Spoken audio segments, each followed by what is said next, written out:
ගතින් නෙමේ මනසින් සියල්ල අතාරින්න පුරුදු වෙන්න. හැම එකක්ම නැති වෙනවා. මොකක්ද නැති වෙන්නේ නැත්තේ? අපේ පෙම්වතා පෙම්වතිය නැති වෙනවා. බිරිඳ නැති වෙනවා. දරුවෝ නැති වෙනවා. ස්වාමියා නැති වෙනවා.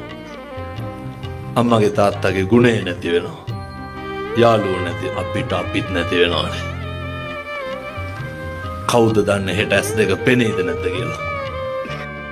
කාට මොක කෙරුවත් කමක් නෑ, අන්තිමේට අපිට අපි විතරයි කියන එක මතක තියාගන්න. ඔය කරන සෑම කුසලයක් අපේ ජීවිතේ හැම තැනකදීම විඳවන්න වෙනවා. ඊළඟ එක අනේකමත් අපේ ජීවිතේ තීරණය කරන්න එපා.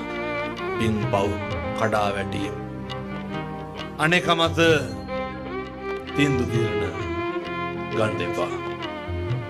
මෙහෙම දේශනා කරේ කාලෙකින් හම්බෙච්ච මනුෂ්‍යාත්ම භාවය නිකන් නිස්කාරණේ නාස්ති කරගන්න එපා. අද ඒ මරු පින් කරගන්නේ කුමටද කුසලට කම්මැලි වන්නේ? හොඳ සත්පුරුෂ විදියට ජීවත් වෙන්න.